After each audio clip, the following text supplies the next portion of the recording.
Oh, you got her, dude. She's down. Let's go. Dude, I just shot a deer of a lifetime. Freaking smoked him. One with nature, and if you're a believer, one with God. Definitely gets your heart pumping. Boy, you are in trouble. Fall Obsession Podcast. What's up, everybody? Welcome back to another week of our Fall Obsession Podcast. I am Sam Thrash with Fall Obsession, once again leading you guys into another week of our Fall Obsession Podcast. Appreciate you guys listening in. This week is part 2 of our discussion over the Texas bighorn hunt with our good friend Kelley Cato, fellow firefighter and a really good personal friend of mine as well. Absolutely awesome discussion. I can't wait for you guys to hear what's in store for this week. If you have not listened to last week's podcast, which is the first half of this little 2-part episode series, I encourage you guys to go do that before you listen to the rest of this episode, because you really need to hear part 1 before you hear part 2. Part 2 is just absolutely extraordinary. The second half of this conversation is unlike anything, in my opinion, we've ever had in our podcast before. But really, to get the context and the full grasp of everything, you guys need to go listen to part 1. So if you haven't done that yet, please go do that. And if you have, then here we are, part 2, and I hope you guys are going to enjoy it. So we're going to dive right back in where we left off last week and pick right back up on my conversation with Kelley. Here you go. Super in shape. He knew the country.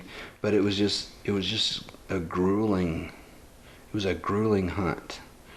But I had told him I wanted to feel every bit of it. Yeah. I'm like, let's do this. Like, this is once in a lifetime, truly. Oh yeah. And I want to remember every stone I step on. Yeah. I mean,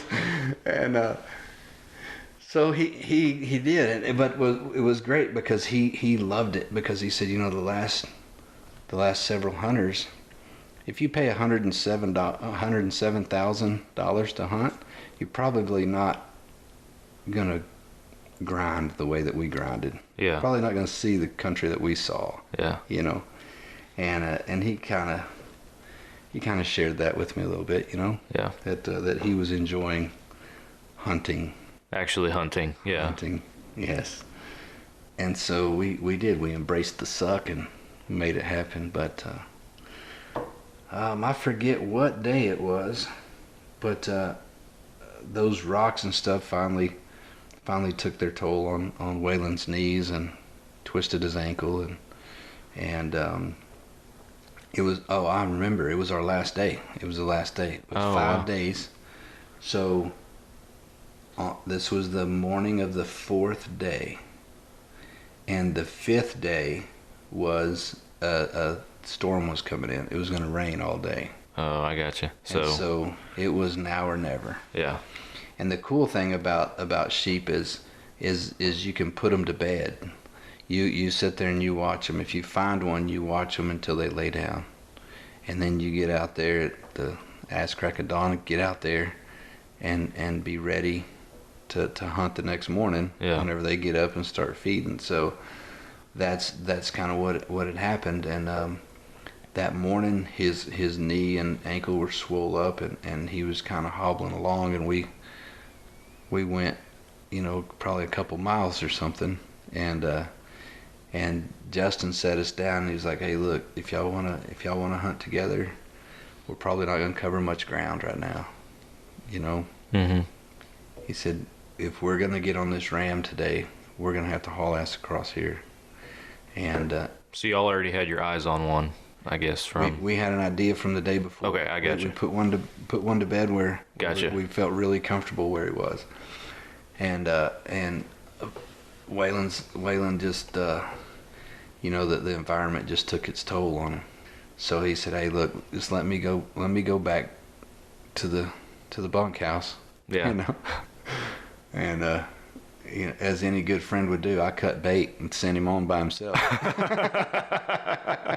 I'm going hunting. Go to bed. I don't care. Go put some ice on you or something. So, Yeah, so Waylon left. He came back. He went back to the bunkhouse, right? So what I later found out is, he hobbled back up, and like I said, we're out way in the middle of nowhere, and he hobbled back up, and this is the story as I remember it. He had just watched, I think it was The Grudge. I believe that's right, yeah. A scary movie, and he's a little jumpy anyway. And so he walks into this camp house that's in the middle of nowhere. It's just a long row of bunk beds, and nobody's in sight. It's deathly quiet. It's he's just gonna go chill for the rest of the day. And it was fairly early in the morning, not like 7 o'clock, but more like 10 o'clock in the morning or something. And he said he walked in there and he saw a little kid sitting Indian style on his bed. And he just stopped. 3 hours from anything, from a paved road, yes, out there in nowhere. And there's a kid eating a bologna sandwich. He said he just froze. And then he turned his head real slow to make sure that he saw what he thought he saw when he walked in. He said then he slowly backed back out. And he asked him, he said, "Who are you?" And the kid didn't answer him, and he said, "Who are you with?" or something like, how did you get out here? Yeah. And the little kid told him, my granddad brought me out here. And so Waylon didn't turn his back on him. He backed on out. Evidently went looking around and finally found the granddad somewhere. Yeah. But he was very unnerved by a little boy eating bologna sandwiches on his bed. On his bed, out of all those bunk beds.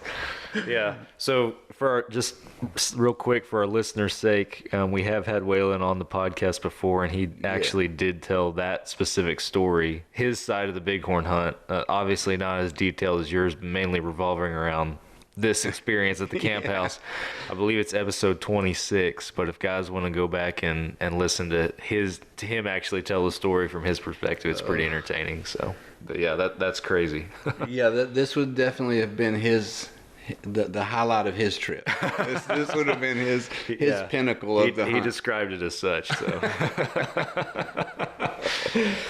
it was good times. Yeah, so Justin and I continued on. And we were booking it that last day. We were trying to cover some ground, and it was, like I said, 6,000, 6,500 elevation, up and down, switchbacks, and it was grueling. And we saw the storm start to roll in, and got a little nervous about that. But it held off for us. I don't remember what time of day it was when we finally got to where we were looking for that ram. Mm-hmm. It was in the evening. It was in the afternoon, late afternoon. And so we had gone up over a ridge. We saw him out on a side of a hill, and so we dropped down into a gully, and we tried to work our way around them to where the wind would be right. Every now and then we'd stop, and he'd climb up out of there and look and make sure we were still going in the right direction, and climb back down. And we were trying to make sure that the wind was right, make sure that we could have a decent shot. Like I said, man, they're so skittish. They're so aware of their surroundings. But we worked our way all the way around there, and they had walked all the way around the other way. So like we were going around this knoll together. And so he realized that, so we stopped and ended up going the other way, which put the wind right at that point. Awesome. Yeah, so we were on the side of of one hill, and they were on the other side. We saw a couple ewes walk out from behind an outcropping, and so we stopped. He said, "Get your gun ready. This is going to be our only shot. This is it right here." Yeah. And he had a rangefinder, and it was a little over 300 yards. It was 300 and some change. Yeah. It was so steep that when I sat down, it was like on a roof, like, Oh, wow. like I was like having to lean. And so he ended up laying down in front of me, and I put the gun on his back because my shooting sticks, it just wouldn't. You couldn't get it. You couldn't put it out in front of you, because it was so steep. Yeah.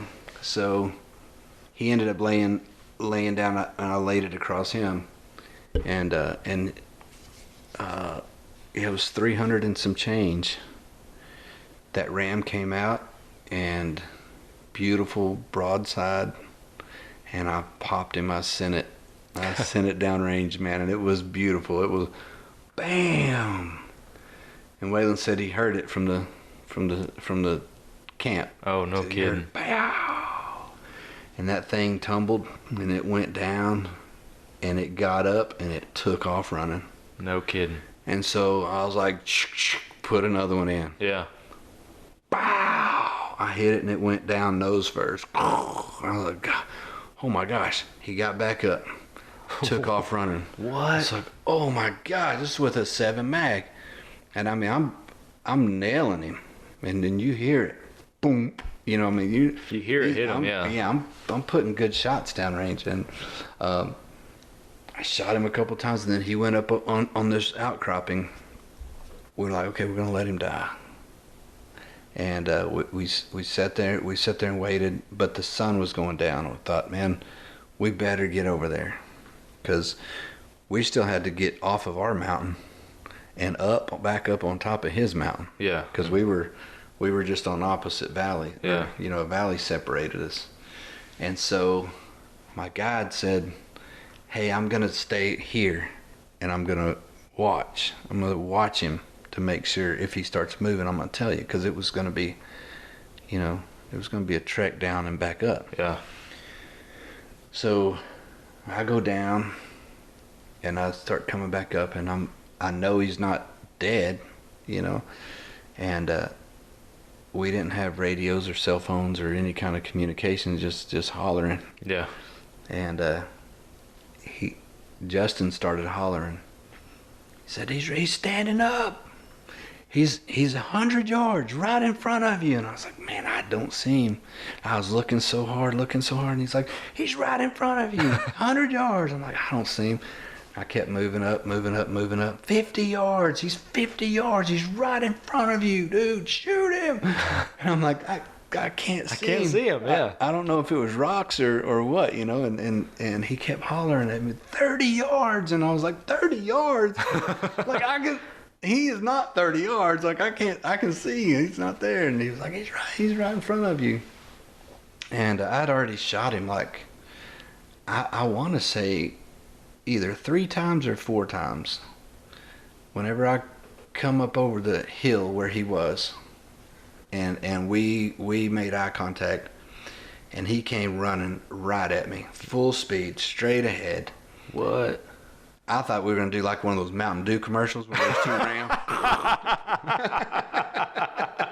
You put your head down, you're ready for it. I'm coming home with this ram, man. I put a lot of effort into this. I was going to shoot dog this thing or something, man.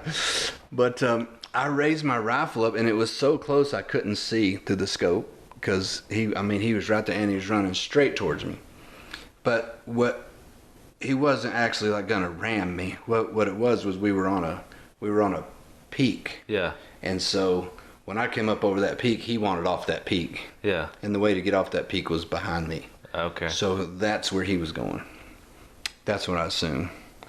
And I shot him again at probably 4 yards or something. Oh my gosh. I mean, it was like just right here. I mean, I raised it up, and I couldn't see. I just saw, the blur. Yeah. And bam. And when I shot, he veered over to my right, and he went down this ledge like a drop off. And there was a little shelf out there, probably, I don't know, 3 foot wide, and it was probably, I'm gonna say 10 foot straight down, and then a little shelf like 3 foot wide. Huh. And he went off of this side there, and he stayed on that shelf, and he just laid down on that shelf. So I leaned over and I could see him. Man, he was laying down like you would imagine a ram would just lay down and go to sleep. Yeah. Of course, he was wounded, mortally wounded. Yeah. But he turned around and he looked at me, and I raised my rifle up and I was like, man, he's dead. I mean, he's not gonna go anywhere, you know. Yeah. And so I waited for a minute, and I know this sounds crazy, but people who are true hunters and have experienced this, it was like we shared a moment, you know, like. No, yeah, I understand. Like, he looked at me, and I looked at him. I put my rifle down, and then he just turned and he looked out across this canyon. The sun was going down. It was beautiful. Right at dusk. It was the most beautiful thing I ever seen. And he just sat there until he finally laid his head down, took his last breath, and expired. Man, that's so crazy, because like some people who don't understand, who are hunters, are like, oh my gosh, how can you let an animal suffer like that or anything like that? But there is, and it can't even really be explained. It's an experience, but there is a respect between hunter and game. Absolutely. And absolutely.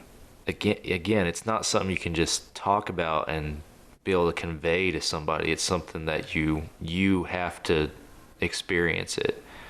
And not to that sense, but having experienced it myself, I know the feeling. I know what that's like. And I'm picturing, like, the picture you've painted here. Yeah. It's breathtaking is what it is. That is incredible is what that is. I've never heard of a hunt where that was the final scene. That's insane. It was amazing. When I tell the story, I get chills. I got chills sitting here listening to you tell it to me. I mean, that's insane. People just don't understand, you know. The connection there is very real. And yeah. It was truly a spiritual, like I had never felt that close to God. Yeah. Like on the edge of that mountain, you know, and just watching that ram turn away and look at, you know, at his domain, you know. Yeah. And it was like we acknowledged each other, and it was a really cool deal. But yeah. I sat there on that mountain by myself for a while, waiting for my guide to come over, and I just sat there and prayed and just gave thanks and you know, honored the ram and God for giving me the opportunity and you know, just the whole culmination of the whole thing. You know, it started with a phone call you thought was a joke. You know, I mean, I thought the firemen were messing with me, and here I am now. You know, in the mountains in the Sierra Diablo mountain range, and where you know, for hundreds or for thousands of years, you know, the Indians had hunted it, and you know, here's this just majestic animal, this, you know, truly iconic animal of that area, and getting to spend that time with them was amazing. Yeah. It was truly amazing. That is incredible, absolutely incredible. So how'd y'all get him off of the ledge? So interesting story. So that's when the work began, as always on big game hunts, right? Because like I said, we we had walked a long ways, and there's no motorized vehicles out there at all. There's no horses allowed out there. No kidding. Because evidently, equine diseases and whatever. I don't really know what the story is, but it's like they want to keep it as naturally preserved as possible, and horses are not native, I guess, to that area. Whatever, I don't really know. Yeah. But like awdads, they don't let awdads on there. They kill the awdads. They're very active in predator control, and like I said, the elk were not native, and I don't know how they were moved, but that was something that Texas Parks and Wildlife made a note of. Mm-hmm. They would be moving it, and so Texas Parks and Wildlife did a great job of honoring that place and taking care of that place and really going by the rules. And we found a mule deer head with antlers. It was awesome. It was beautiful. It was way out in the mountains, and I went to pick it up, and my guide was like, "No, you can't have that." I'm like, "Man, it's just a dead head. Dead head, out here in the middle of nowhere." And it's like, "No, man, you got to leave everything the way that we found it." Wow. And so that was cool. I mean, they took it to extreme, but thank goodness they've done that, right? Yeah. So they wouldn't be there if they hadn't. So we I think we may have had radios. So there was myself and Justin who shot it, and then there was 3 hunters out there, 3 of the predator control guys out there. They were like billy goats, man. They were up and down those mountains so fast and so easy, moving. I mean, they were awesome. So we told them, we called them, on the radio and said, "Hey, we've got one down, and we're gonna." So they came over to help us pack it out, and Justin had a baby 6 weeks before. Oh wow. Yeah, and so he looked down, like I said, off the top of that mountain. It was a 10-foot drop down onto that 3-foot ledge that ram was on. Yeah. And he was like, "Well, you want to get some pictures of it? Like what exactly is your intentions here?" And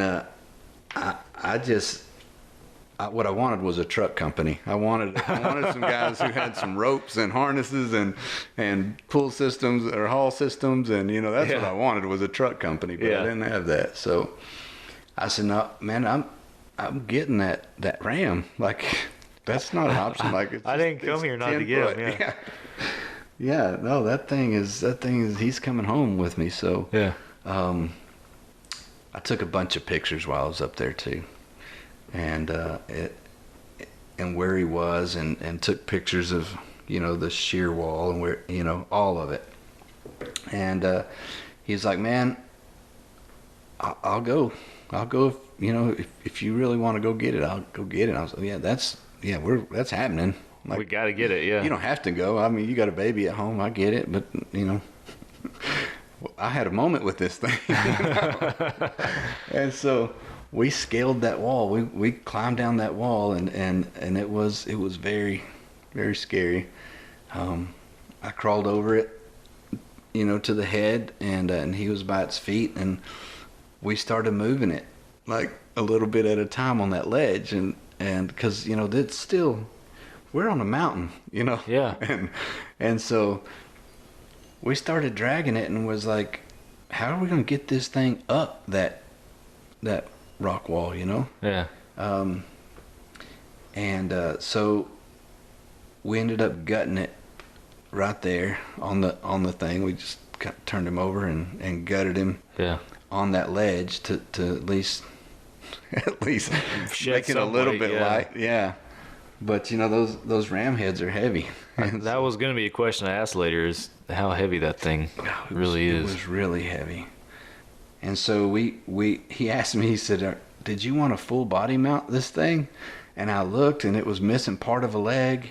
And it was, I'd already shot it 4 or 5 times with the 7 mag. So I'm like, nah, I'm good with just the shoulder mount at Yeah. this point.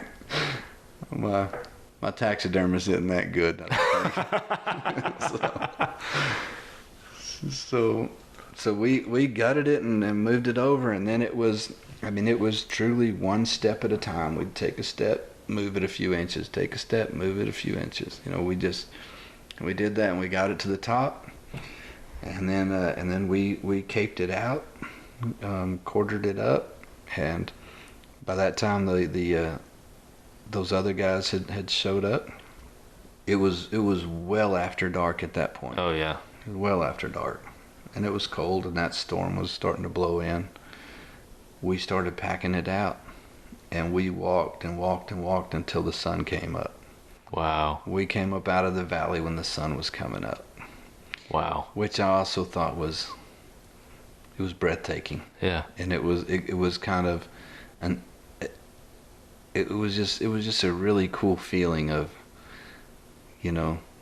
I shot him when the sun was going down, and we worked all night long to get it back, and then the sun came up in a new day. You already have a very taxing and difficult hunt, so to kill one in the first place is rewarding. Yeah. And yeah, I'm sure just an absolute insane amount of work after the kill, but I don't know. It seems like you got some additional awards from the good Lord above on that one. Absolutely. That's awesome. Yeah, absolutely. It truly once in a lifetime, man. Yeah. It'll truly never be. I can never recreate it. Yeah. It was amazing. Yeah. I wanted to bring us back around to earlier in the podcast. We talked about I was taking pictures, on my digital camera, right? So I had my digital camera, and I took a lot of pictures of the turkey and the roads and the cactus and the hills and the switchback and all of this stuff. I took a ton of pictures. Yeah. That evening when when I went after the ram and shot the ram and it was down on that ledge, I took my camera out and I tried to capture it. Pictures never capture the true beauty. For sure. But I tried to get as much as I could. I took a lot of pictures, and when we got up there, we set up the lay down pics, and Justin did a good job of capturing that moment for me, Yeah. and got all the beautiful pictures, and we packed it up and headed home. And when we got back that morning, I took a bunch of pictures of Mike Pittman scoring it for me and all of that. And I got a picture of all of us together with my ram sitting there. Everybody that was on that hunt. The guys were saying, "Oh, let me see the picture of where he was again." And so I was passing my camera around, and guys were thumbing through the pictures. Yeah. And then one guy said, "Well, it says corrupt data." And I said, "What?" And he said, "There's no pictures on here. It just says corrupt data." So I got my camera, and I started looking through. I didn't have any. I changed the batteries. I pulled it out. I put it in another camera. Looked. Corrupt data. Oh my gosh. I was sick. I was just heartbroken because everything was on that camera. We got back and I started researching like data recovery. Like, this just can't be it. Like, I can't just throw this thing away. Yeah, for sure. And lose all of these memories. So I sent my disc off to or my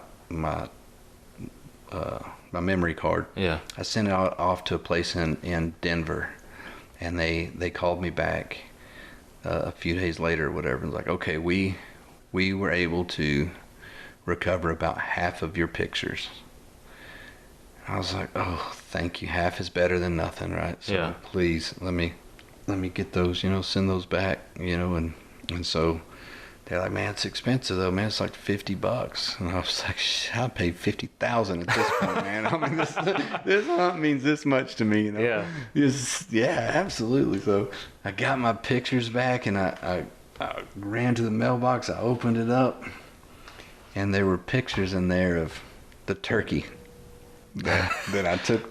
The front half of the trip. The front half of the trip. I got pictures of roads. I got pictures of mountains and cactus and turkeys, and I've only got one picture of the ram itself, and it was the very last picture on the roll. Or wow. It wasn't on a roll, but on the card. Yeah. It was when we were leaving, and we all got around that deal. So that picture is very valuable to me. But yeah, that's the downside, the flip side of that coin. Yeah. I've got all the man. I've got the memories in my head, but I don't have any pictures of it. That sucks. That does suck. That just straight up sucks.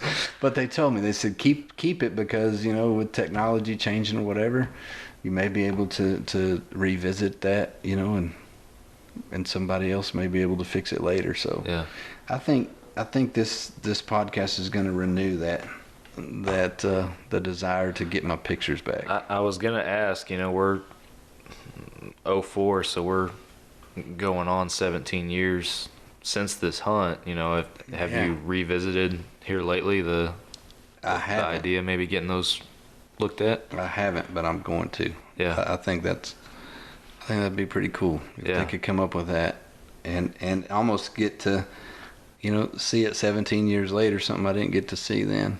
That'd be incredible. It would be. Wow, that's crazy. Well, that is, I'm gonna say, probably one of the most incredible stories that we've ever had on our podcast for sure. That's amazing. I'm glad I got to share it.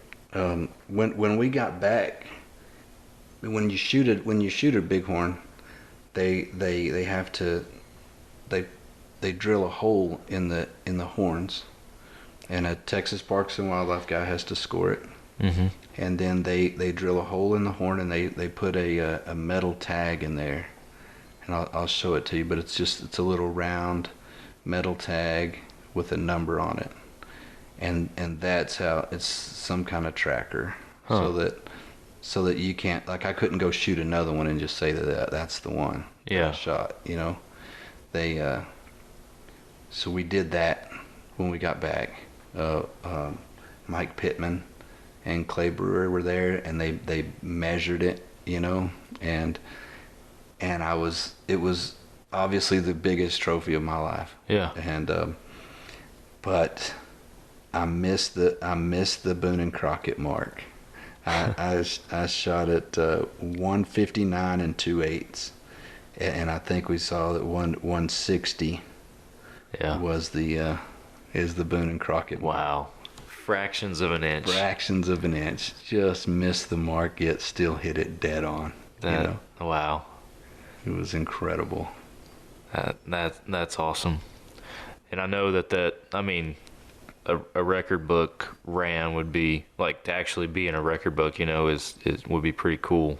But that I know for you that wasn't the end all be all with that. So. It would have been cool, but I wouldn't trade it for the easy hunt. Yeah. Record book, Yeah. I wasn't interested in pulling up in a pickup and shooting one to get my name in a magazine. Yeah. I wanted to feel it, and I did. Yeah. I felt every bit of it. It's hurting after that. Yeah. But I appreciate you, giving me the opportunity to share it. It's such a special hunt that not a lot of people get to go on and get to experience. And sheep hunting is it's a different level of hunting. But no, I appreciate you coming on and sharing the story with us, because, like I said, it's probably one of the most intense and detailed stories we've had on here up till now, which is awesome. And then we ask all of our first timers on the podcast a couple questions in closing, and I'll ask you them here in a minute. But one of them, we ask what's a bucket list hunt you really want to do you haven't gotten to do yet, and so many people say sheep hunts. I mean, we've had several people that have come on here, and that's like top 3 on their bucket list. Absolutely. So actually getting to experience it that's pretty incredible. Yeah. So. My that was not on my bucket list because I almost gave it away. Yeah, I ain't got any of my property. Just give it to somebody else. Give it to somebody else. Yeah, but you know, with the opportunity to get that, it opens up the door to get the Texas Grand Slam. Yeah. You know, and very few people have that. I don't know what the number is on that, but so I've got to as far as bucket list stuff, I got to get an antelope and a mule deer, and I'll have my Texas Slam, and I'd like to do that. Yeah. You know, that'd be really that's cool. That's my bucket list thing. That's awesome. Yeah. That'd be really cool. And I think that I haven't paid a whole lot of attention to it, but I think there's getting to be a lot more pronghorn, like Texas pronghorn hunting opportunities that are seeming to come up, especially like up in the Panhandle and stuff. Yeah. So I'd hope that would be something you could do sooner rather than later for sure. That's a fun hunt too. I enjoyed watching yours be documented, and yeah, that was cool. Yeah, we're gonna try to go back if I get drawn for this year. We're gonna try to go in August back up to Montana again. Yeah, and do archery up there a little earlier this year. But cool. I'm looking forward to it. That's another hunt where I can relate to, you know, putting in the work. Yeah. And for sure. reaping the reward to that. And then I also have an unsuccessful trip too, where you don't get a reward. So yeah, been there too. I've got both of those under my belt. So yeah, we'll have to do one where Chance Nelms tells about our unsuccessful elk hunt to Colorado. Where yeah, he hadn't talked to me about that, so that'd be a good one to head on out there and hang out in the man cave and talk about that too. Absolutely. So that'd be awesome. Well, Kelley, thank you for coming on this week and sharing that with us. Yeah, thanks for having me. I know, it was our pleasure. I know we asked the bucket list question, and the other question I typically ask is, what's your favorite hunting memory? Have we already heard about that today? Right there. I figure we'd already heard about that. So that's it, man. There was a connection that will never be duplicated. Absolutely. So that's it. Awesome. Appreciate the opportunity to share it. I really do. Absolutely. And I'm proud of what you're doing with Fall Obsession and the success you're having in that. And I'm enjoying watching you. Awesome. Well, thank you. That's much appreciated. Good to hear. Well, for our listeners' sake, real quick, if you guys are a first-time listener and haven't already, go check out us at Fall Obsession. Check out our website, fallobsession.com. We got a lot of cool stuff on there, cool content for you guys. We got some giveaways going on our social media pages right now. It's turkey season, so we're giving away one of our Fall Obsession turkey calls. We won't tell you if Mr. Kelley Cato here enters in it, because he's got a reputation for winning stuff. So, but anyway, guys, go check that out. Whatever app you're listening to this podcast on, hit that follow and subscribe button, because we come out with a new episode every single week, and want you guys to be a part of that and hear stuff that we have coming in the future. We are going to try to get a hold of the Texas Bighorn Society, I believe it is, and maybe try to get a little more exposure for this episode. So if we can get a hold of them, then hopefully that'll be some more listeners that are hearing a Fall Obsession podcast for the first time. But anyway, guys, we really appreciate y'all checking us out, listening to this week's episode. Kelley, thank you again, sir. I appreciate it. Thank you. All right, guys, we will catch you guys again next week for another Fall Obsession podcast episode.